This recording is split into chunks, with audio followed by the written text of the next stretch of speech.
Hay naciones que aparecen y desaparecen como sombras fugaces en la historia, pero hay otras que fueron sembradas por el propio Dios en los orígenes del mundo, cuando la humanidad aún despertaba del diluvio. Irán, que hoy ocupa los titulares con amenazas, conflictos y alianzas misteriosas, no es una sorpresa para quien conoce las Escrituras. Su papel estaba escrito mucho antes de que existiera el Islam, la geopolítica moderna o siquiera el nombre Irán. En la Biblia, esta nación aparece con un nombre ancestral, Persia, y su recorrido, desde los días de Noé hasta el Apocalipsis, está marcado por juicios, redención y profecías que estremecen. Detrás de cada noticia hay una narrativa espiritual poderosa, porque Persia no comenzó con ejércitos ni imperios, sino con dos nombres casi olvidados en Génesis 10, Elam y Madai, hijos de Sem y Jafet. Dos hombres que no fundaron solamente linajes, sino que fueron colocados en el tablero profético de Dios para alterar o cumplir su voluntad, generación tras generación. Antes de continuar, aprovecha para suscribirte al canal y activar la campanita para no perderte ningún contenido. Si te gusta el video, deja tu like. Eso nos ayuda mucho a saber que quieres ver más temas así. Y no olvides comentar aquí abajo qué parte te llamó más la atención o qué te gustaría que abordemos en los próximos videos. Comparte también con tus amigos y familiares para que este mensaje llegue a más personas. Ahora, sigamos con la historia. Madai, descendiente de Jafet, dio origen a los medos, tribus resistentes que habitaron las regiones montañosas del norte de lo que hoy conocemos como Irán. Elam, hijo de Sem, estableció su linaje en el suroeste, en las fértiles llanuras cercanas al Golfo Pérsico. Esta división geográfica entre montañas y valles se convertiría con el tiempo en una alianza estratégica entre ambos pueblos, dando origen al imperio medo-persa. Pero mucho antes de la gloria imperial, Elam ya demostraba su fuerza. En Génesis 14 leemos sobre Kedorlaomer, rey de los elamitas, liderando una coalición de 4 reyes para invadir Canaán. Fue la primera guerra internacional registrada en la Biblia. Saquearon ciudades y tomaron a Lot, sobrino de Abraham. Sin embargo, fue entonces cuando Dios demostró que ningún poder, por más organizado o violento que sea, puede prevalecer contra aquellos que llevan su promesa. Abraham, con apenas 318 siervos, derrotó a la coalición oriental. No fue solo una victoria militar, fue una señal eterna. Los siglos pasaron, pero Elam no desapareció. Mientras los imperios surgían y caían en el Medio Oriente, los elamitas y los medos crecían en número y se asentaban en la antigua región de Mesopotamia oriental, uno al suroeste, otro en el norte montañoso, compartiendo fronteras, comercio y eventualmente sangre. Lo que comenzó como clanes dispersos se transformó en reinos organizados y más adelante en una potencia imperial. El imperio medo-persa no nació de la ambición de conquista, sino de una preparación silenciosa permitida por Dios. Aunque eran pueblos paganos, no estaban fuera del plan divino. En efecto, los profetas de Israel ya habían hablado de ellos mucho antes de que alcanzaran la gloria. Isaías y Jeremías, hombres inspirados por el Espíritu Santo, pronunciaron oráculos que apuntaban directamente a Elam y Media. La primera profecía pronunciada por Isaías anunciaba que Dios usaría a los pueblos de Elam y Media como instrumentos de juicio contra Babilonia. Babilonia, que había destruido Jerusalén y quemado el templo, no quedaría impune. Dios ya había escogido a quienes utilizaría como su vara de castigo, las tribus del actual Irán. La segunda profecía, aún más sorprendente, declaraba que un rey pagano de Persia, que aún no había nacido, sería el libertador de Israel. Isaías lo llamó por nombre más de un siglo antes de su nacimiento: Ciro. Así dice el Señor a su ungido, a Ciro. Una declaración audaz y precisa que revelaba no solo soberanía divina, sino el detalle con que Dios controla la historia. Ciro no sería un simple gobernante extranjero, sería el instrumento escogido para cumplir la promesa de restauración. Ambas profecías se cumplieron con exactitud desconcertante. En el siglo VI a.C., un caudillo medo llamado Dello unificó a las tribus de Elam y Madai, fundando la primera capital imperial en territorio iraní, Batana. Su nieto, Ciaxares, transformó su ejército en una máquina de guerra temible, capaz de destruir Nínive, la capital del imperio asirio. Dios comenzaba a mover las piezas. Persia no se levantaba por casualidad, sino por designio divino. Pero mientras en lo visible Persia crecía como poder político y militar, en lo invisible Dios ya había mostrado su destino a uno de sus profetas más fieles, Daniel. Daniel fue uno de los miles de hebreos llevados cautivos a Babilonia cuando Nabucodonosor destruyó Jerusalén. Era un joven cuando fue arrancado de su hogar, pero su fidelidad lo mantuvo firme en medio de la corrupción palaciega. Y por esa integridad, Dios le otorgó el don de interpretar visiones y sueños proféticos. En medio del palacio babilónico, Daniel comenzó a recibir revelaciones que describían el curso completo de los reinos del mundo. Una noche, el rey Nabucodonosor tuvo un sueño inquietante, una estatua gigantesca de diferentes metales. Nadie podía revelarle su significado, excepto Daniel, que lleno del Espíritu de Dios, se presentó ante el rey y dijo: «Tú, oh rey, eres la cabeza de oro, pero después de ti se levantará otro reino inferior al tuyo». Esa estatua representaba imperios sucesivos. El segundo reino, el del pecho y brazos de plata, era el imperio medo-persa. 2 brazos, 2 pueblos unidos, pero uno, Persia, se levantaría con más fuerza. No fue la única visión.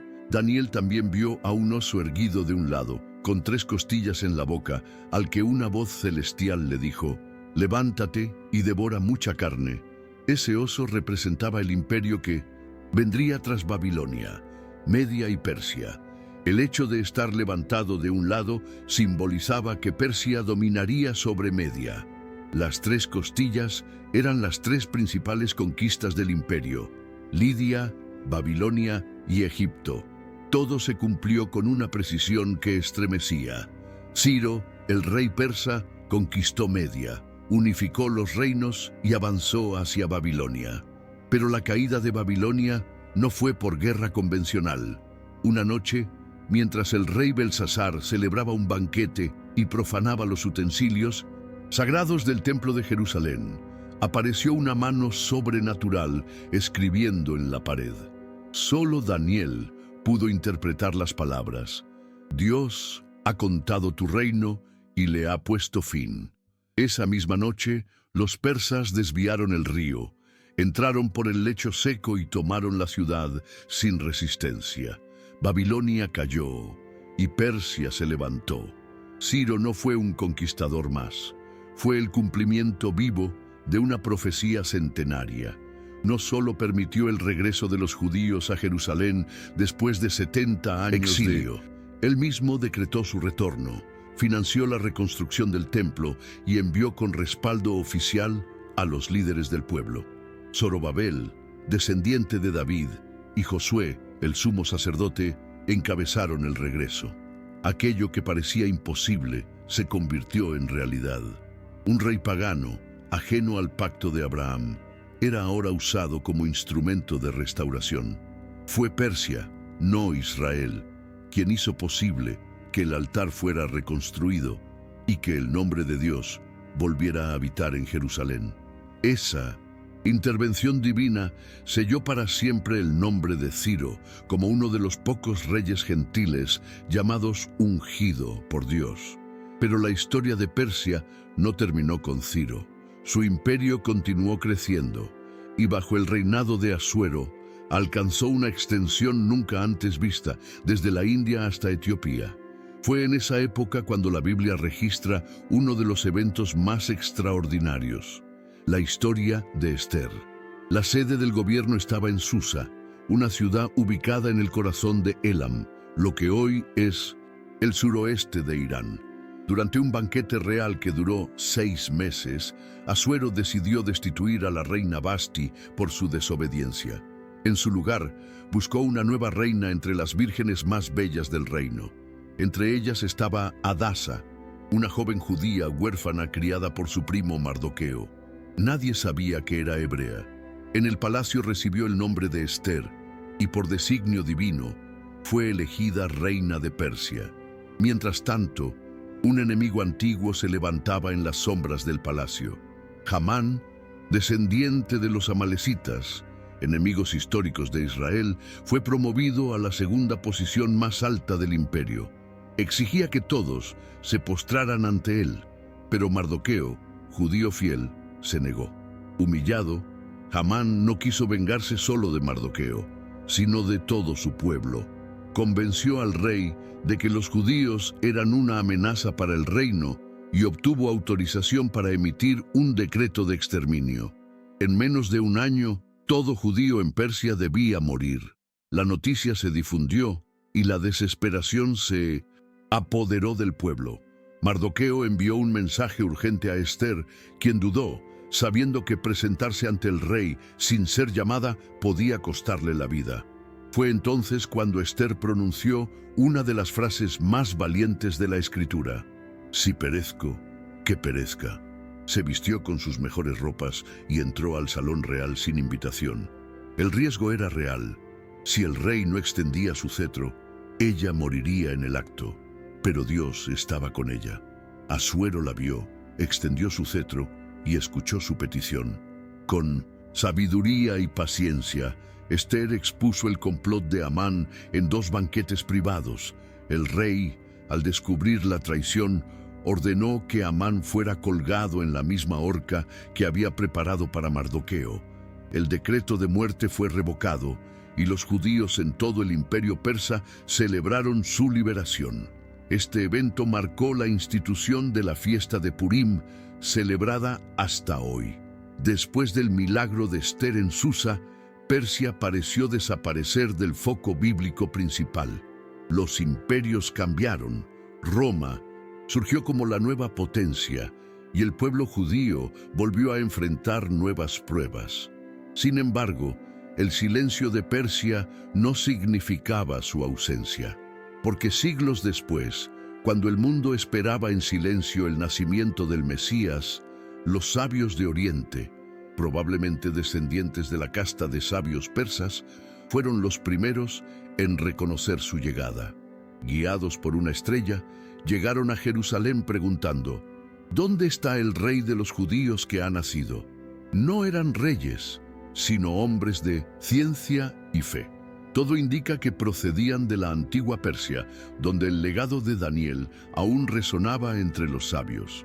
Estos magos, mencionados en el Evangelio de Mateo, no eran adoradores de ídolos como muchos pueblos paganos, sino estudiosos de los cielos y las escrituras antiguas.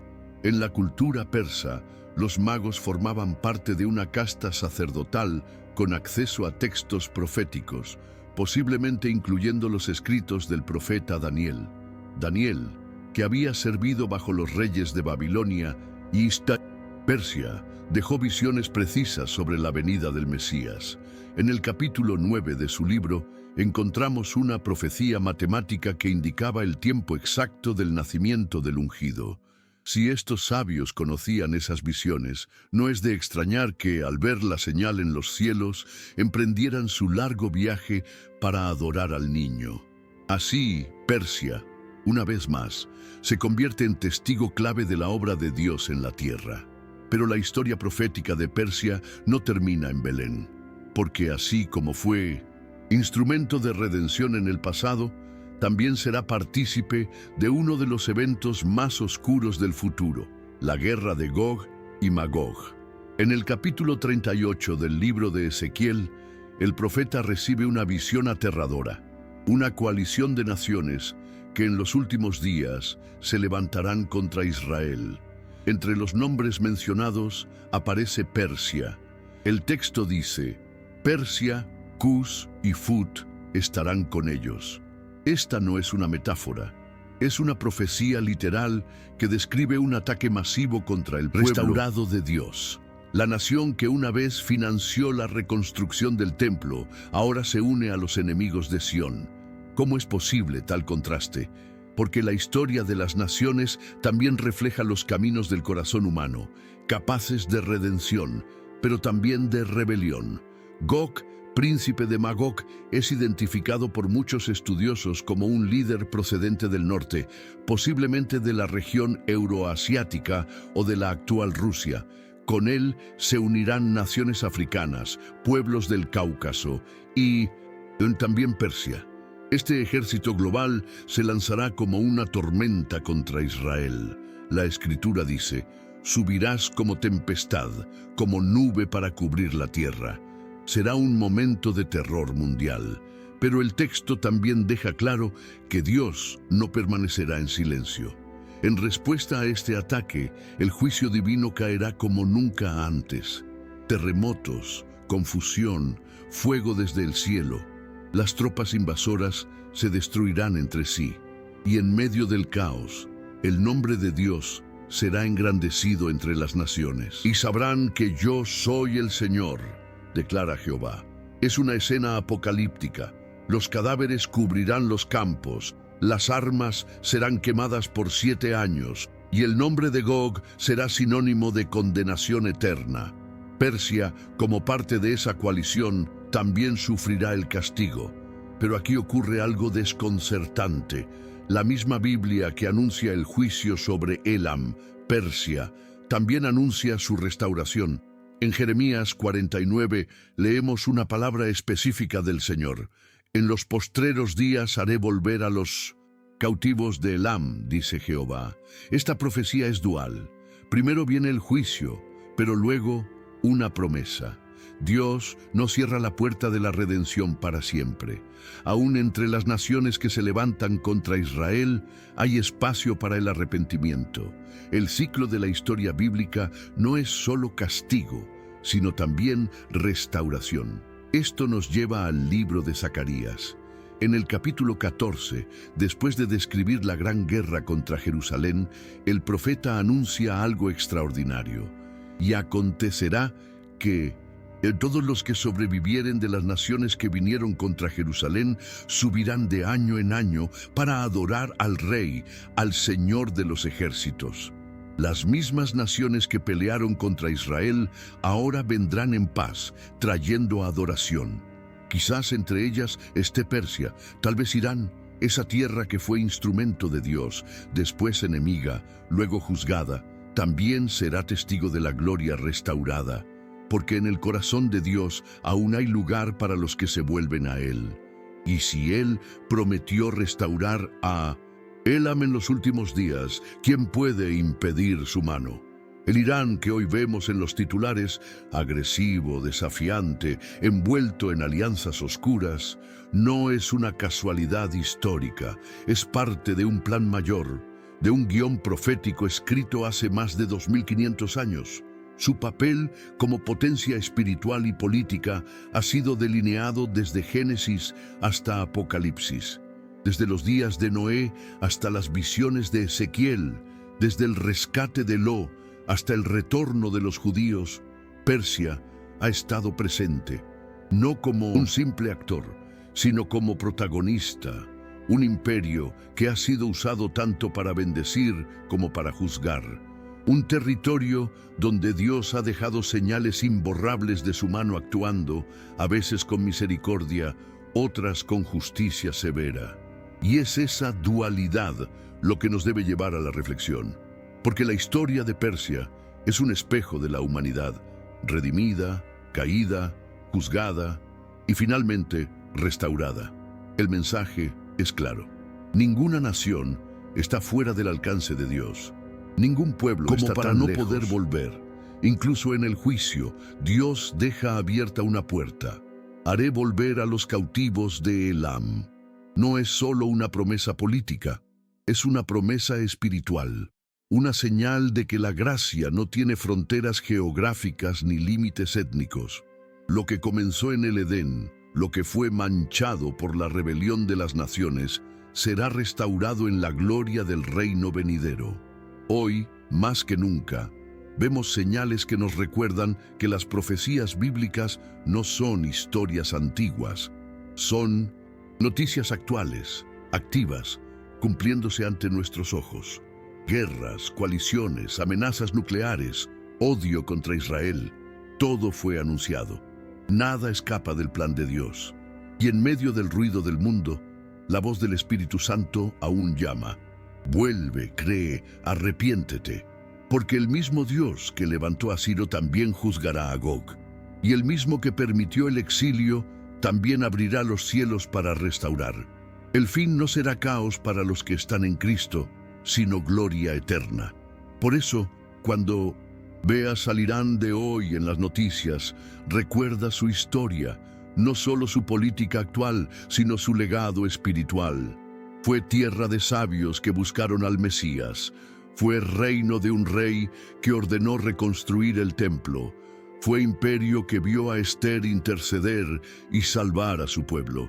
Y será nación que, aunque caiga, también puede levantarse. Porque en Dios el juicio nunca es el final. Hay esperanza para los que buscan su rostro. Hay redención aún para las naciones que un día se rebelaron. Y si Persia puede volver a él, también lo puede hacer cualquier corazón. Y ahora, después de todo lo que escuchaste, te pregunto, ¿crees que Irán está cumpliendo hoy su papel profético? ¿Ves señales de las Escrituras en los titulares de nuestro tiempo? ¿Estamos presenciando el cumplimiento de lo que fue anunciado hace siglos? Déjanos tu opinión en los comentarios y comparte esta historia con quienes aún no conocen la profundidad del plan de Dios, porque entender el pasado es clave para discernir el futuro. Y quizás en este mismo momento estamos viendo cómo se activa una de las profecías más temidas y esperanzadoras de toda la Biblia. Que Dios te bendiga y te dé sabiduría para discernir los tiempos. Gracias por acompañarnos hasta el final.